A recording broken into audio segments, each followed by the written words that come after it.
La tradition de la confection du pain nan du Xinjiang est vieille de 2000 ans. En seulement 40 minutes, tout cela va devenir brun doré. Bai Kelly, le propriétaire de la coopérative du pain nan, a pétri beaucoup de pâtes au cours des années pour produire ce mets traditionnel. De la production de quelques centaines de nan par jour à près de 7000 aujourd'hui, la demande est forte. Et tous les employés sont originaires du village local. Le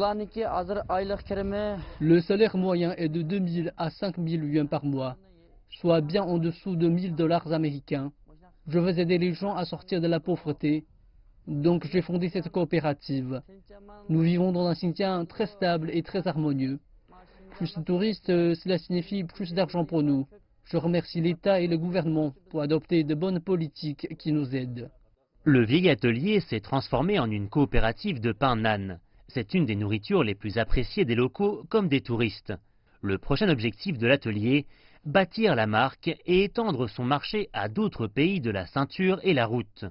Au cœur d'un oasis fertile au centre du Xinjiang, la chaleur extrême et la sécheresse de l'été permettent à la terre de Turpan de produire de grandes quantités de fruits de qualité. C'est d'ailleurs une des choses qui attire les touristes ici. Pour le mois d'août seulement, plus de 3 millions de visiteurs sont venus dans la ville et ont dépensé plus de 3 milliards de yuan dans la zone, soit une hausse de 101% en glissement annuel. Ces dernières années, le Xinjiang a intensifié ses efforts pour développer le tourisme afin de stimuler l'emploi local et d'augmenter les revenus. Plus de 100 millions de personnes ont visité le Xinjiang en 2017, les touristes ayant dépensé environ 182 milliards de yuan, soit une hausse de 30% par rapport à 2016. Dans ce processus, les agriculteurs participent directement au tourisme. Ils vendent du pain nan, des fruits et des produits brodés, tout un ensemble de choses dont les touristes souffrent.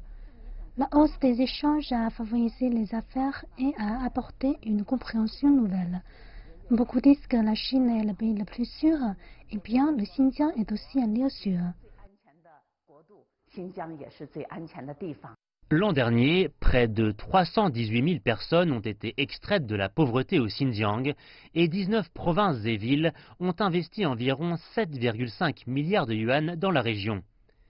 Et plus le nombre de touristes grandira, plus les rêves de Bai Kelly deviendront rapidement la réalité.